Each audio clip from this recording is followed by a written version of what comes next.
Okay, hello. Here we are again. Alrighty then, let's just see what's going on here, okay?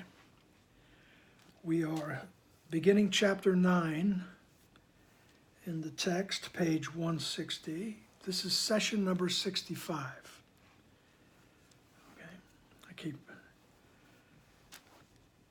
forgetting to tell myself that. Okay. Session number 65, chapter 9, page 160. Chapter 9 is entitled, The Acceptance of the Atonement. Right? And the atonement is the fact that you never left the mind of God. You didn't sin, in other words. You never sinned. You are as innocent as the moment God extended, and there you were. All right, and in this chapter, Jesus is going to start really focusing on the idea of forgiveness. All right, you hear that term used frequently in the world. You know, I forgive this one, I forgive that one. You know, all different things. But the Course has like precautionary tale about what Jesus is going to call making the error real first. All right? And the error is believing that you're separated from God, believing that you sinned in the first place. He's going to show you later on in the text somewhere, later on in this chapter actually, that's part of the normal procedure in this world. Is first you acknowledge, yes, you did something wrong, but we'll overlook it in our magnanimity. All right? Let me not get too far ahead. So let's go to section 1, the acceptance of reality. Okay? And reality is our true existence in God. That's what Jesus means by reality. Okay? So, fear of the will of God is one of the strangest beliefs the human mind has ever made. It could not possibly have occurred unless the mind were already profoundly split, making it possible for it to be afraid of what it really is. Reality cannot threaten anything except illusions, since reality can only uphold truth. The very fact that the will of God, which is what you are, is perceived as fearful demonstrates that you are afraid of what you are. It is not then the will of God of which you are afraid, but yours. Okay. Jesus ends that paragraph with a statement that he gives us equality with God. Right? Your will is the same as God's will. God's will, it was to extend all to all. Right? There's a lot of different ways we'll probably try to explain God's will, but yours is the same. It's to extend abundance, extend everything. All right? That's your will, okay? In reality, okay? But we've covered that over, okay? And fear of the will of God is one of the strangest beliefs the human mind has ever made. It's like, you know, you always hear that expression, the fear of God. He put the fear of God into him. I'm a God-fearing man, you know. why you want to be afraid of God. All right? And I remember somebody asked Dr. Wapnick about, people who were writing now about the Course, and actually lifting big parts of the text and putting it in their own books and things like that. And, people were getting like upset. Look what they're doing. And Dr. Wapnick just said, well, as long as they're telling people that God is not angry, you don't have to be afraid of God. He goes, what's the difference? He'd always come up with that. What's the difference? Right? But his message was, as long as you're telling people that God is not angry, you don't have to be afraid of God. All right? He says that's a wonderful place to start. Because fear of God, fear of the will of God, it's a major cause of trepidation in the world and people. Whoa, God's coming to get me, I remember telling my niece when she was a young girl, she's 30 now, she'll kill me for saying that, but when she was just starting out high school, we have a member of our extended family who is in the Greek Orthodox tradition of Christianity, all right? And my niece, Claire, was at that time in a choir in an Anglican church in Manhattan, a wonderful church. And of course, the basic foundation of our family was Catholicism, all right? And if you want to put a little extra pressure on it, we were Irish Catholics, okay? All right, so there were a lot of different things going on, and she would go to all different services for all different reasons. And she spoke to me about it one day, and make a very long story a little shorter. I remember saying to her, Jess, if you notice that whatever church you're in, they're basically telling you the same things, okay? So you choose what place you like, because you happen to like the Anglicans who were incorporating women into the ceremonies. I said, so you choose what makes you feel nice, what makes you feel comfortable, okay? And just remember, the only thing you have to remember is that God is never angry. God is never angry. I think that's a wonderful message for all people to tell younger people, their children. It's just the first thing you've got to know is that God is not angry, right? He's not going to come get you, all right? So I said, choose whatever you like. Remember, God is not angry. And remember, never have this conversation with Grandma. Okay, enough about me.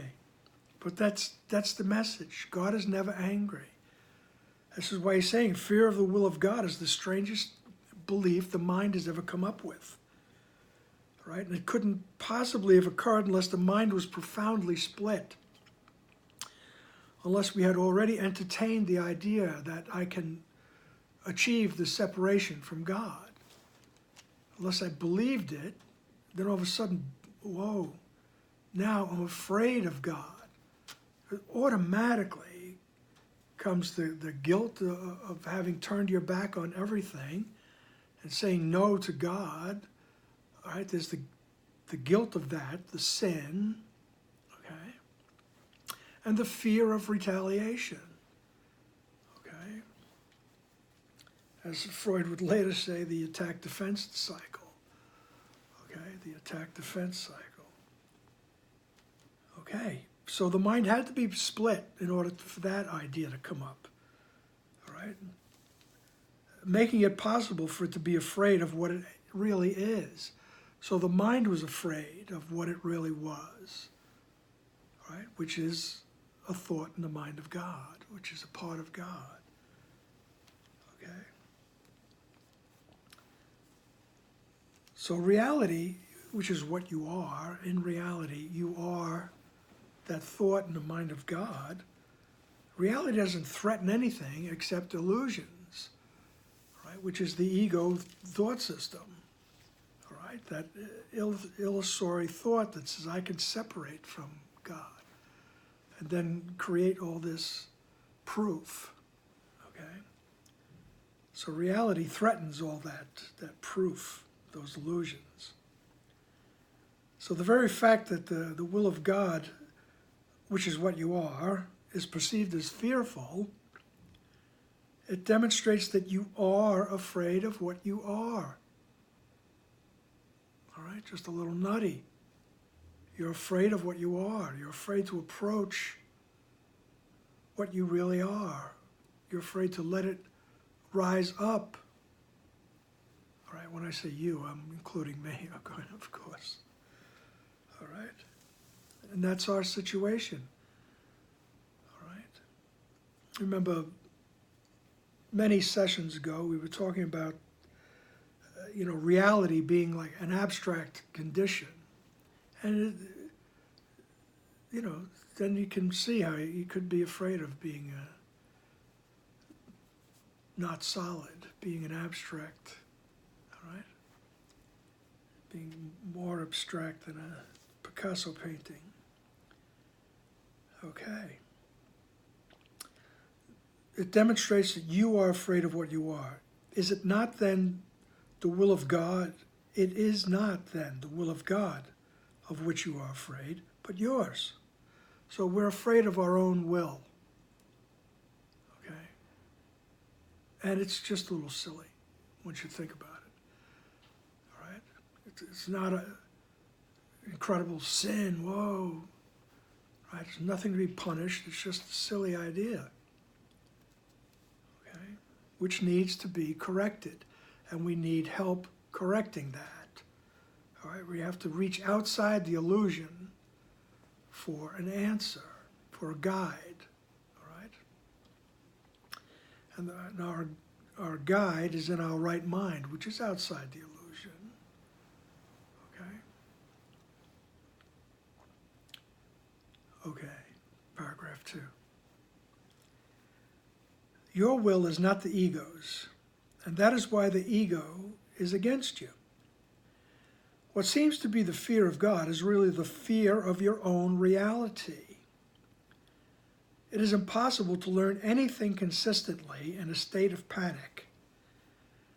If the purpose of this course is to help you remember what you are, and if you believe that what you are is fearful, then it must follow that you will not learn this course.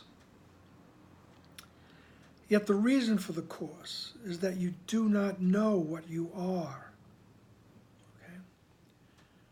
This course presented itself because we have to remember who we really are. Okay? And we can't learn that in the state of panic. Okay? I have one of my smart wisecrack sayings that used to say it's hard to be creative when the house is on fire. All right? So you could plug in whatever word you want. It's hard to learn anything when the house is on fire. All right? You can't learn music. You can't study for the finals. You can't write a poem. You can't read a book when the house is on fire. Right? When they're in that state of panic. All right? It's impossible to learn anything consistently in a state of panic. Okay?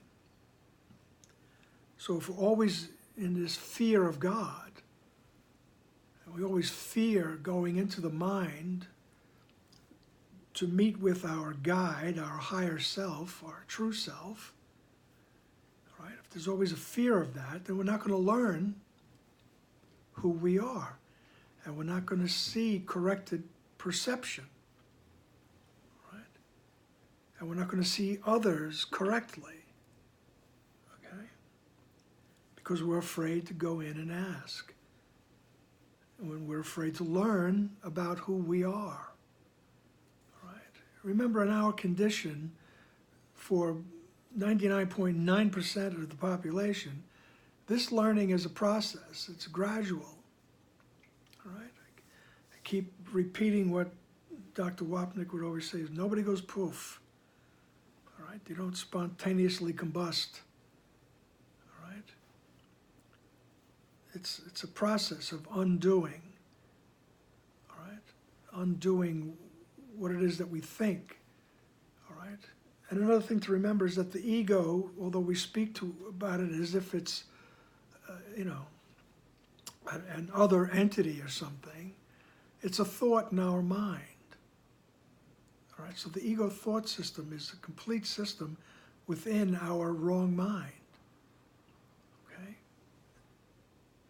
it's not like a little devil waiting to get us around the corner. Okay, or while you're sleeping, or in your closet, or under your bed. All right? So, where am I? So paragraph 3. If you do not know what your reality is, why would you be so sure that it is fearful? The association of truth and fear, which would be highly artificial at most, is particularly inappropriate in the minds of those who do not know what truth is. All this could mean is that you are arbitrarily associating something beyond your awareness with something you do not want. It is evident that you are judging something of which you are totally unaware. You have set up this strange situation so that it is impossible to escape from it without a guide who does know what your reality is. The purpose of this guide is merely to remind you of what you want. He is not attempting to force an alien will upon you. He is merely making every possible effort within the limits you impose on him to reestablish your own will in your awareness. It's a wonderful, succinct, simple summation. Okay? I'm fond of alliteration. But it's a succinct, simple summation of what the Holy Spirit is, what Jesus is for us. Right? Those symbols that are in our right mind. Okay? So, because he says, if you don't know what your reality is, because if we knew what our reality was and we experienced it, we wouldn't want anything else. All right? So if you don't know what your reality is, why would you be so sure that it's fearful? Okay? Because the ego has convinced us, that ego thought system has convinced us that this is me. Okay? This is me, that's you. This is mine, that's yours. And so on down the road. Okay? The ego convinces us, or tries to, and does a good job at it, convince us that we are bodies. Right? Who am I without my body? Okay? And everything that goes with it. Right? Proof that I exist. Okay? You're going to tell me that I'm a thought in the mind of God? What is that? And along with this form comes the idea that I turned my back on God. I turned my back on oneness in order to be separate. And there's punishment coming down the road for me. Okay? That's part of the psyche that we come with. And you can look through any kind of archaeology or, anthropology. You just look at the history of human beings, and in their mythology, you'll see the idea that there's something out there that's going to get you. Okay. Excuse me. It's just that in our, the last few thousand years, we've refined that something that's out there into a God that's angry. He did something to make him angry, so.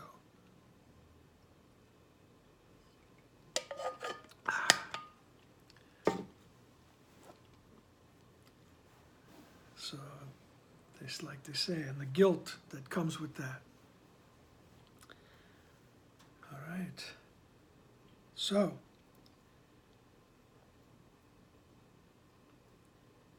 he says, and he gets very logical here. He's presenting things very logically. He says, the association of truth and fear, which would be highly artificial at most, right? Associating, to be afraid of truth. He says, you have to make that up. That's not natural. That's artificial. He says it's particularly inappropriate in the minds who do not know what truth is. So you don't know what truth is, but you're afraid of it. He says, come on. Okay? Like you asked the little kid, you want some broccoli? No, I hate broccoli. I don't want broccoli. Never saw broccoli in his life. All right, just knows that he doesn't like it. He's afraid of it. It's going to taste bad. Wow. But he says that's how illogical you are. He says you don't know what the truth is, and yet you're afraid of it.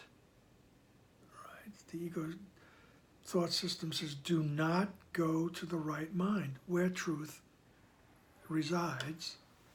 Don't go there. The only reason the ego thought system doesn't want us to go there is because it knows that in the presence of truth, it dissolves. Becomes totally meaningless and then just dissolves. Okay? So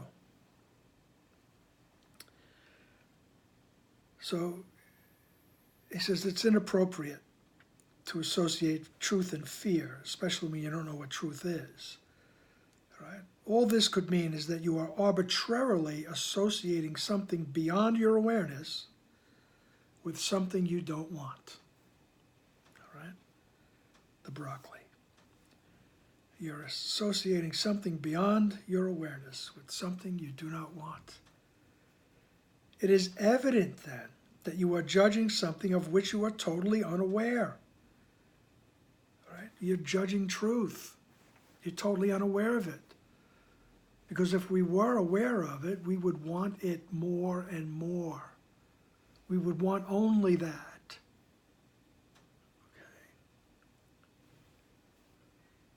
Because everything else is painful, to say the least. All right. It's evident that you're judging something of which you are totally unaware. You have set up this strange situation so that it is impossible to escape from it without a guide who does know what your reality is. All right? And the purpose of this guide is merely to remind you of what you want. Okay? So we've set this whole strange situation up. Right? To be afraid of something we don't even know what it is. All right? He says you set it up to the point where you need a guide to help you get through this, to help you relinquish all the nonsense, all right? To take you through the forest, you need a guide, all right? And the guide knows who you are, what you are. The guide knows your reality, all right? So it comes with you, and it reinterprets everything that you're seeing and thinking on the way there, on that journey without a distance, as they say. Right? You're going through that forest, right, with your guide. Your guide knows who you are, knows your reality. It's good to get in touch with that guide and ask, help me to see correctly. All right? So we need this guide. All right? And the guide is just to remind us of who we are. All right? With that memory, all situations are solved. All right? All perceived problems are solved. All right? So he knows, that guide knows what our reality is. And that purpose is just to remind you of who you are. All right? Because when you get that memory of who you are, you go, oh. And things are a little bit brighter on the path. All right? We may become afraid of it again, all right? Because we don't want to go poof. Right? We don't want to lose this. So little by little, we walk along the path. And the guide is consistent. The guide does not impose reality on you. The guide doesn't pull you by your arm and say, come on, man.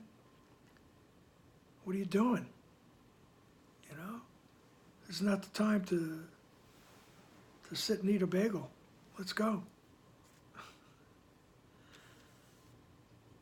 right? It's not a time for addictions. It's not a time for fears. Come on, let's go. He's not doing that. He's not imposing a will on you. It's just reminding you who you are and reinterpreting all your desires, all addictions. And believe me, there's just about everything is an addiction if you think about it metaphysically, okay? And he's not telling you to, you know, he's not imposing a will on you. Let's just leave it at that before I go on. Okay. He is not attempting to force an alien will upon you. He is merely making every possible effort within the limits you impose on him to reestablish your own will in your awareness. Okay? So within the limits that I impose, right? Which is, you know, my life, my belief that I'm this, and everything that goes with it. All right? That's a limit that I'm imposing. But my guide, Jesus, Holy Spirit, they're going to help me with all those things. All right? They're going to reinterpret everything I perceive. Corrected perception. As we spoke about last time, I believe, was healing as corrected perception. And that's what we do along the path, is we heal until we have that total awareness of who we are, that total awareness of our own will, which is the same as God's. Okay? And that's the purpose of our guide, is to reestablish your own will in your awareness. Paragraph 4, you have imprisoned your will beyond your own awareness where it remains, but cannot help you. When I said the Holy Spirit's function is to sort out the true from the false in your mind, I meant that he has the power to look into what you have hidden and recognize the will of God there. His recognition of this will can make it real to you because he is in your mind, and therefore he is your reality. If then his perception of your mind brings its reality to you, he is helping you to remember what you are. The only source of fear in this process is what you think you will lose. Yet it is only what the Holy Spirit sees that you can possibly have. The Holy Spirit sees you as you are, right? Sees past the mishigash, sees past the nonsense, the craziness, all of it, and sees who you really are, and just says, come on, let's go this way.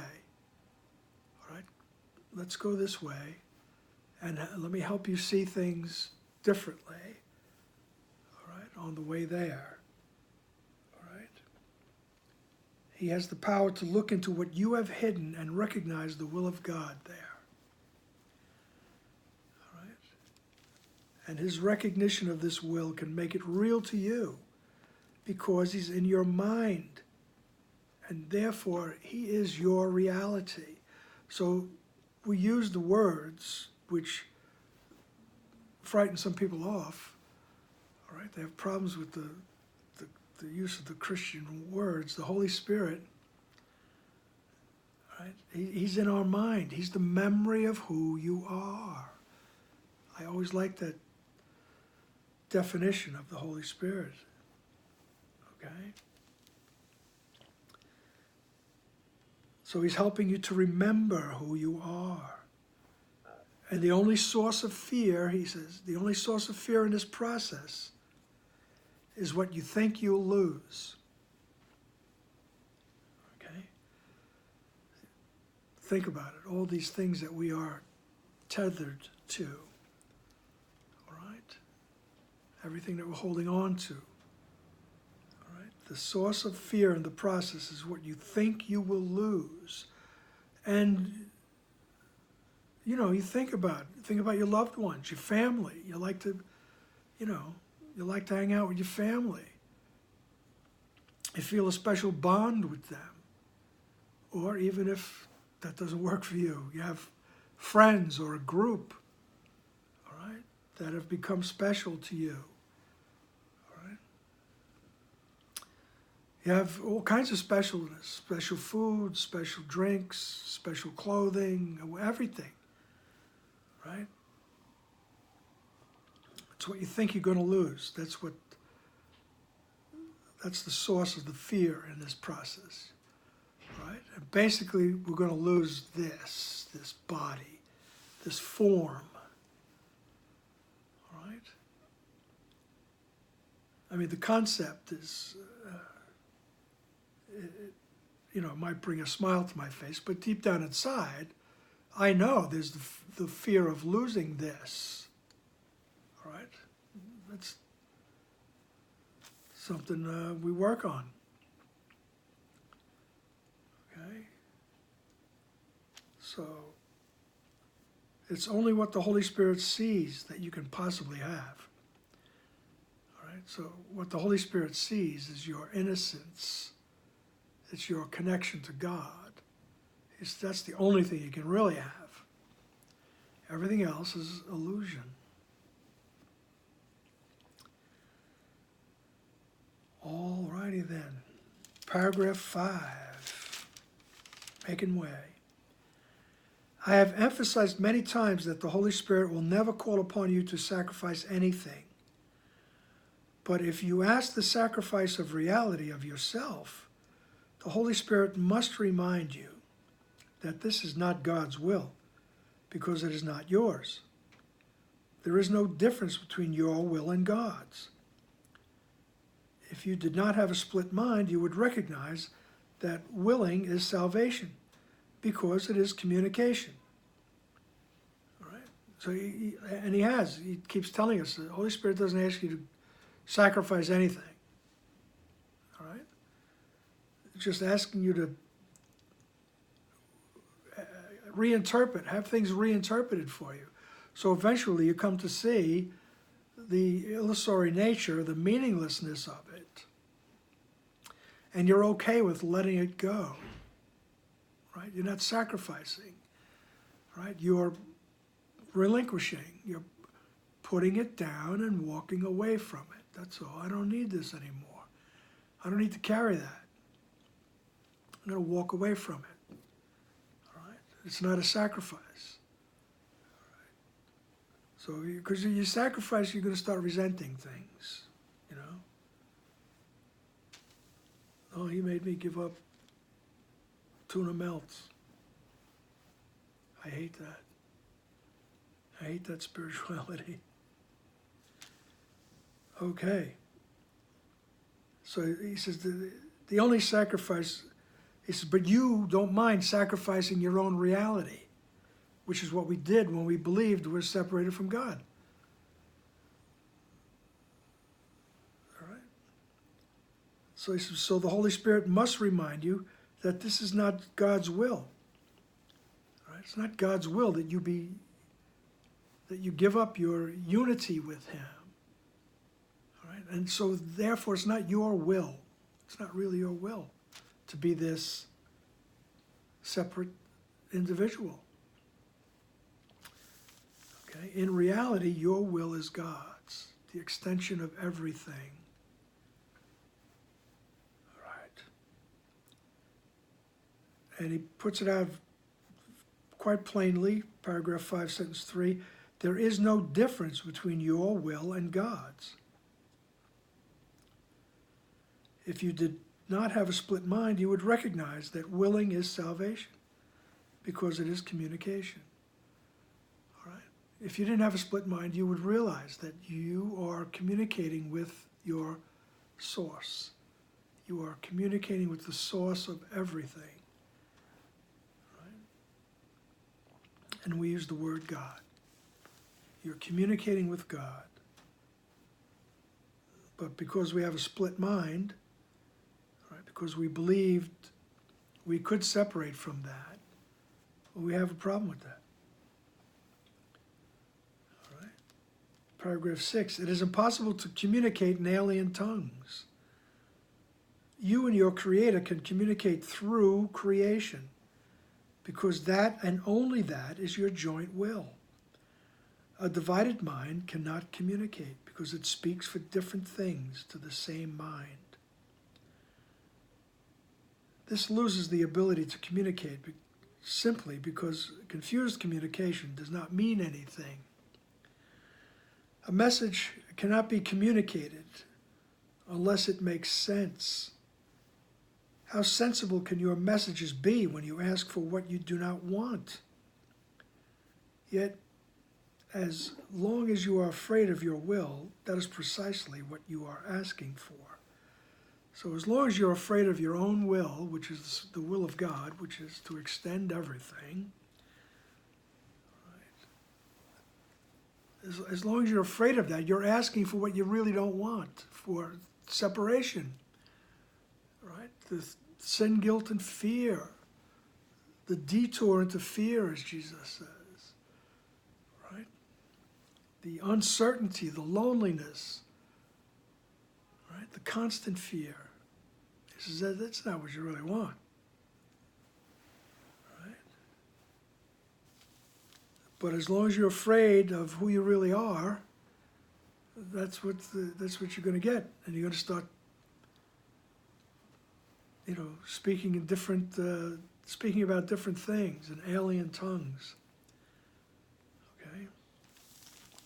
I remember as a young boy in grammar school being impressed by the story of the Tower of Babel, right?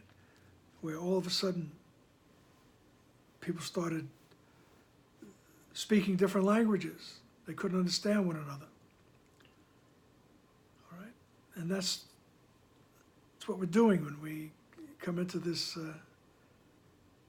ego thought system, when we align ourselves with the ego thought system, right? All righty then. So it's impossible to communicate in alien tongues. So the only way to communicate is to be in the oneness. Paragraph 7. You may insist that the Holy Spirit does not answer you, but it might be wiser to consider the kind of questioner you are. You do not ask for what you want. This is because you are afraid you might receive it, and you would. That is why you persist in asking the teacher who could not possibly give you what you want. Of him you can never learn what it is, and this gives you the illusion of safety. Yet you cannot be safe from truth, but only in truth. Reality is the only safety. Your will is your salvation because it's the same as God's. The separation is nothing more than the belief that it is different. Right? It keeps repeating over and over again that your will is the same as God's. And that's where your safety lies. Right? That's where all safety lies. He says you can only be safe in the truth. Okay? And when we touch on that truth, on that memory of who we really are, you become aware of your invulnerability. There's nothing, as he says right in the beginning, nothing real can be threatened. Okay? Nothing real can be threatened.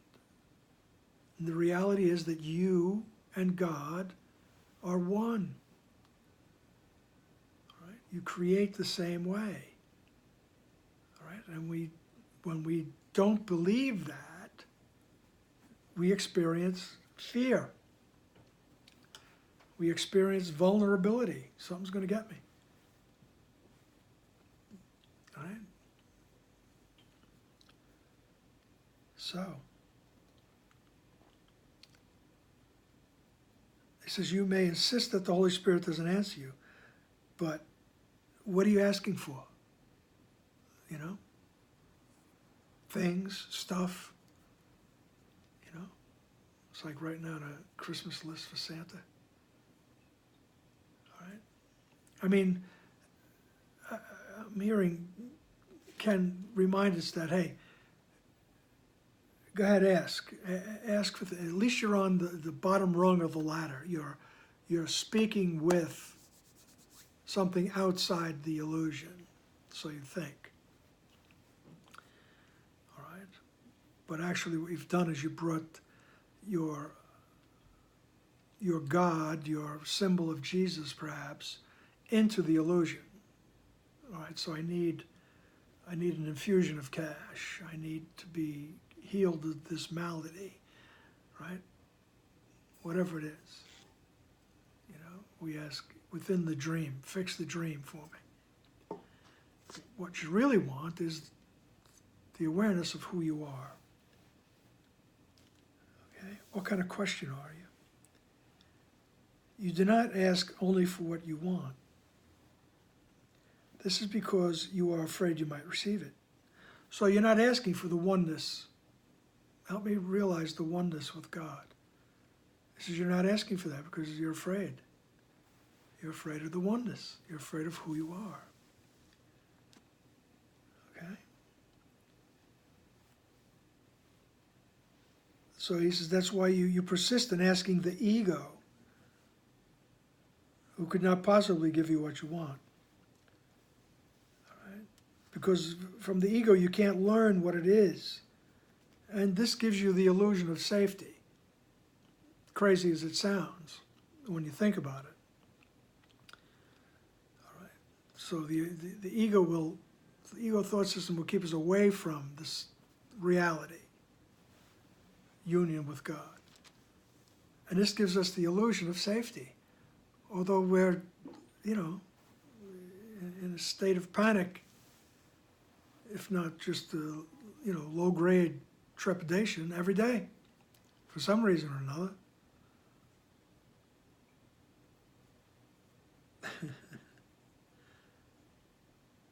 so. Yet you cannot be safe from the truth, only in the truth. Reality is the only safety. All right? Your will is your salvation because it's the same as God's. And he says, this is a very powerful sentence here. The separation is nothing more than the belief that your will is different than God's. Okay? It's not true. It's just your belief that your will is different from God's. Okay? Paragraph 8. No right mind can believe this. No right mind can believe that its will is stronger than God's. If then a mind believes that its will is different from his, it can only decide either that there is no God or that God's will is fearful. Right?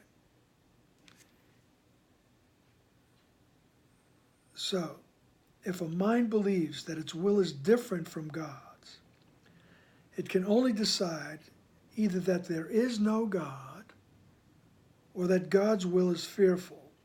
The former accounts for the atheist, there is no God, and the latter for the martyr, who believes that God demands sacrifice. Either of these insane decisions will induce panic because the atheist believes he is alone, and the martyr believes that God is crucifying him. Yet no one really wants either abandonment or retaliation, even though you may seek both. Can you ask the Holy Spirit for gifts such as these and actually expect to receive them? He cannot give you something you do not want. When you ask the universal giver for what you do want, you are asking for what cannot be given because it was never created. Right? It was never created because it was never your will for you. Right? So the Holy Spirit can't give you something that you don't want.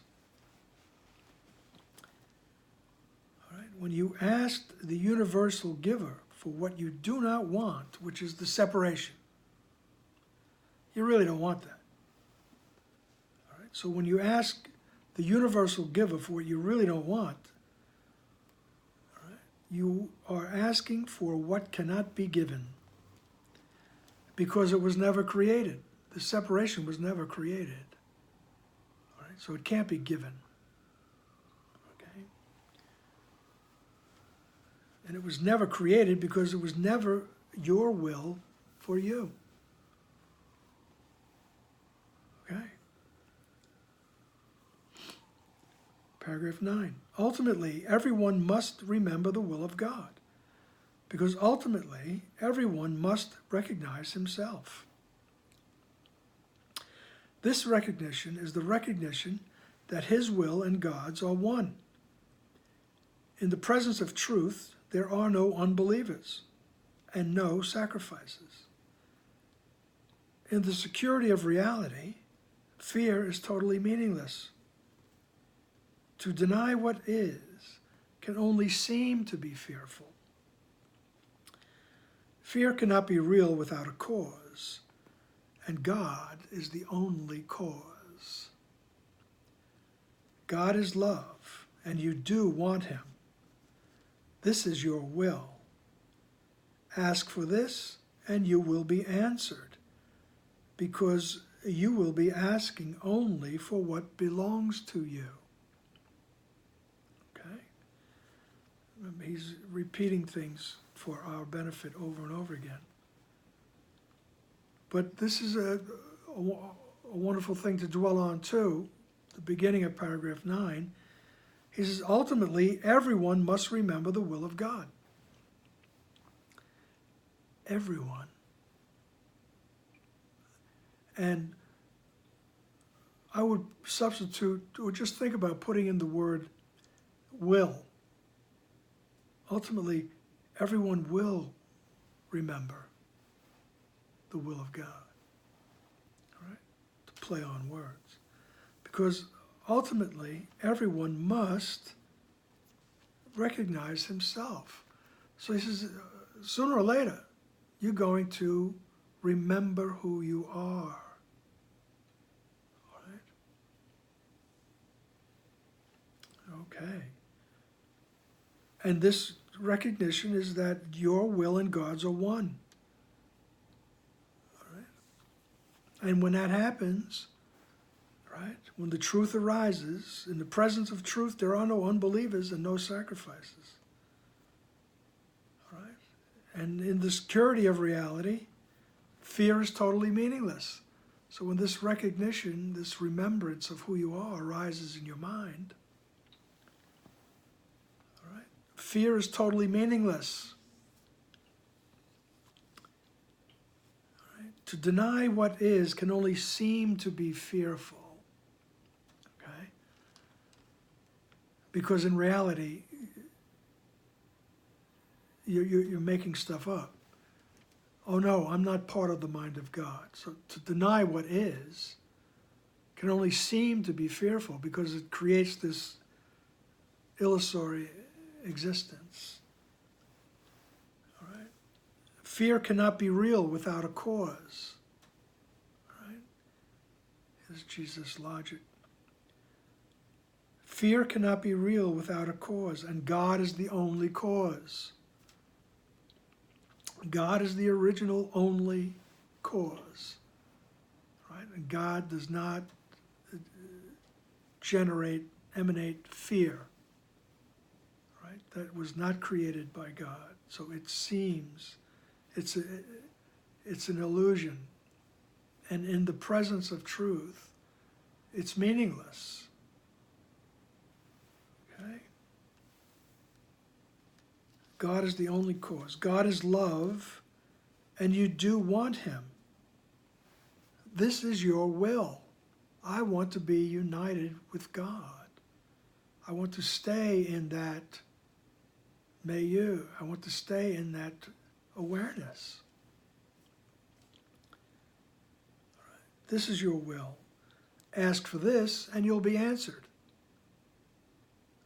Because you will be asking only for what belongs to you. So what belongs to you is love. What belongs to you is the presence of God.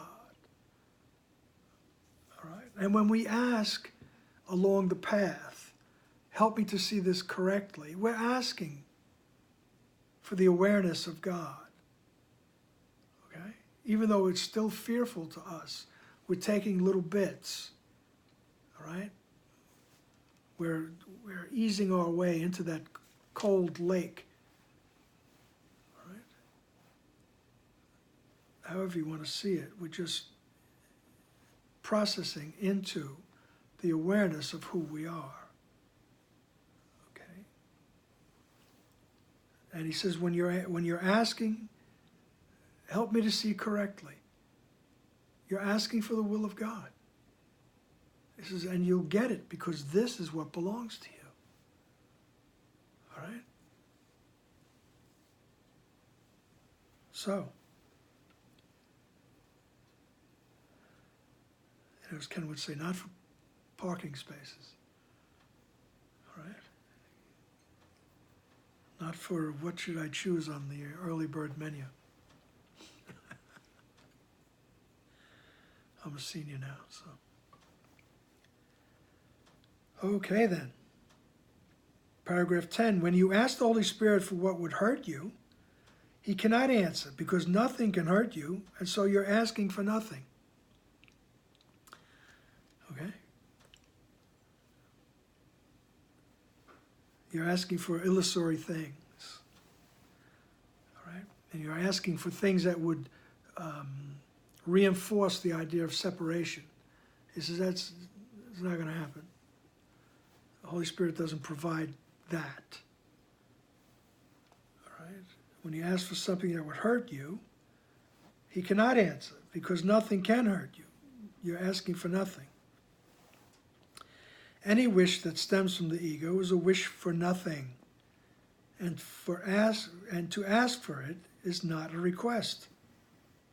It is merely a denial in the form of a request. So to ask for, help me, I need money. Help me, I need a car. Holy Spirit, could you give me money? All right? He says that's not really a request. It's merely a denial in the form of a request. I'm denying that I am at home in God. I am at home in the abundance of God, in the abundance of reality. I'm denying that. And it's in the form of a request. I'm saying, hey, I need something. Can you give it to me? All right? So, it's merely a denial in the form of a request. Paragraph 10, sentence 4, the Holy Spirit is not concerned with the form, being aware only of meaning. The ego cannot ask the Holy Spirit for anything because there is a complete communication failure between them. Right? Yet you can ask for everything of the Holy Spirit because your requests to Him are real, being of your right mind. Would the Holy Spirit deny the will of God?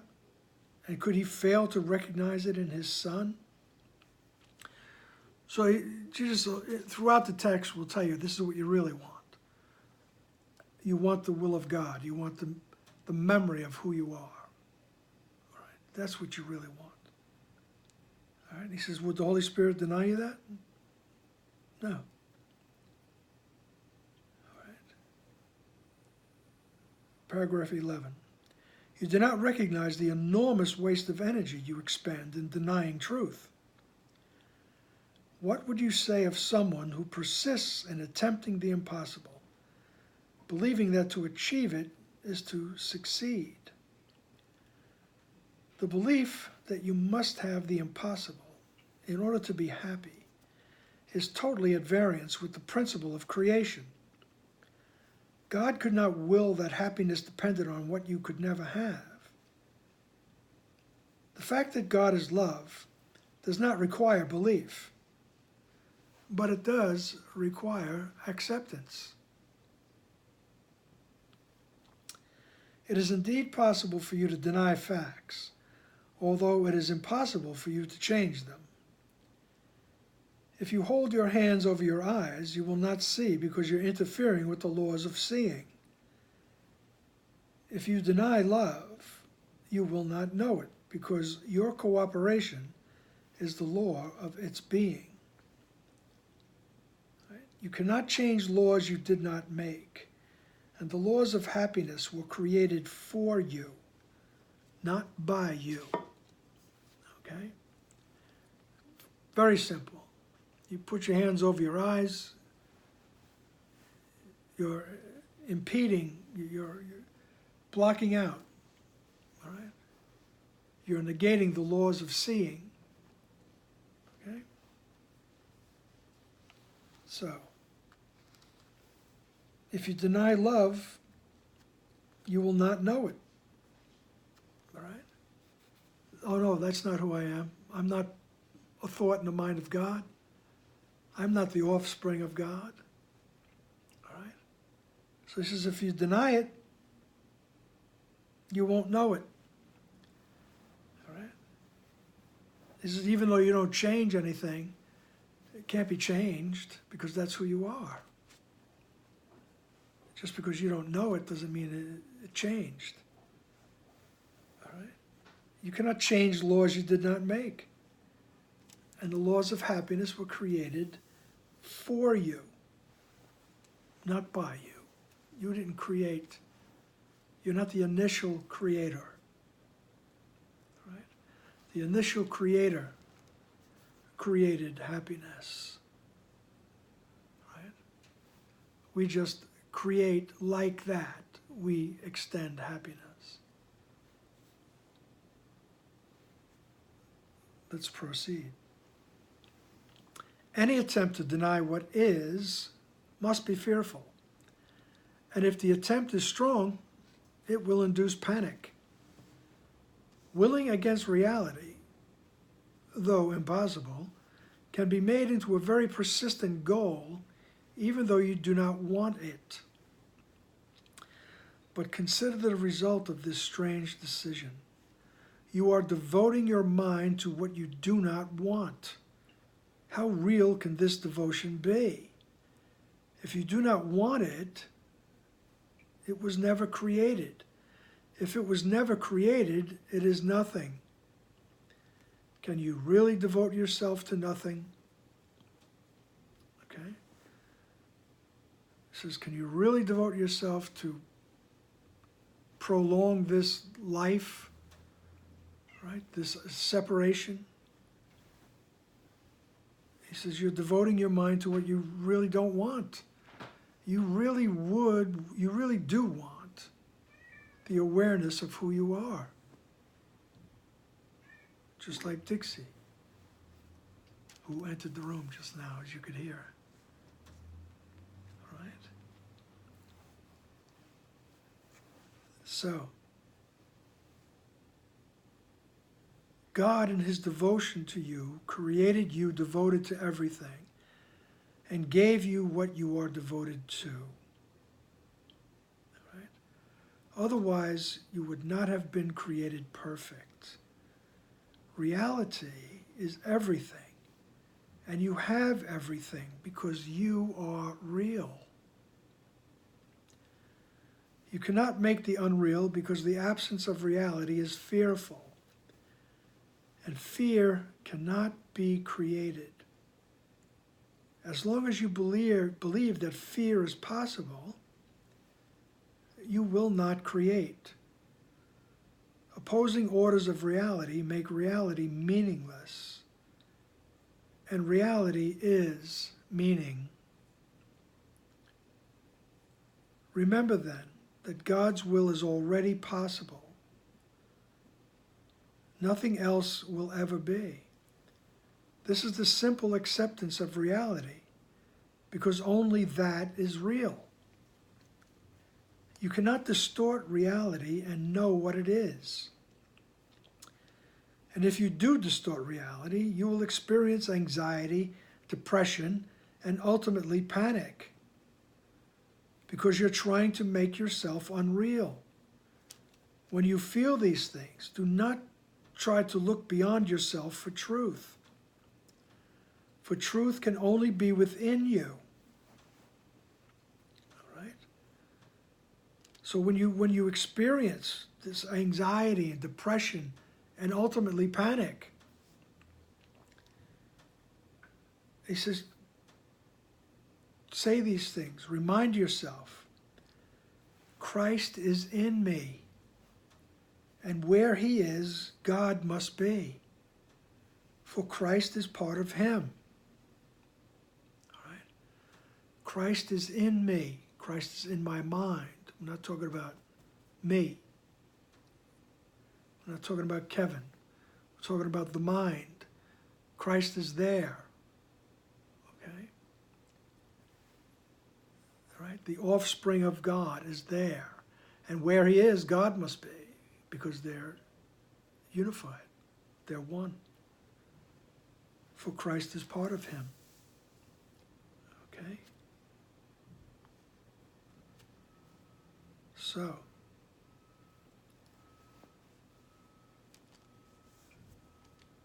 and any attempt to deny what you really are must be fearful. And if the attempt is strong, it will induce panic. All right? Jesus says this over and over again, as I say, in different ways. He talks about those of you who walk the earth uncertain, lonely, and in constant fear. All right? That's our condition when we deny who we are. All right? So he's asking us to, as soon as you can, accept reality. Okay? And that's the title of this chapter, really, the acceptance of the atonement. Accept reality. Accept the fact that you never left the mind of God. Accept the fact that you create as your Creator does. Okay? Accept the fact that you have and are everything. Okay. And that begins our chapter 9. That begins our discussion of the acceptance of the atonement, the acceptance of our own innocence, becoming aware of who we really are in reality. Okay then. Keep it real.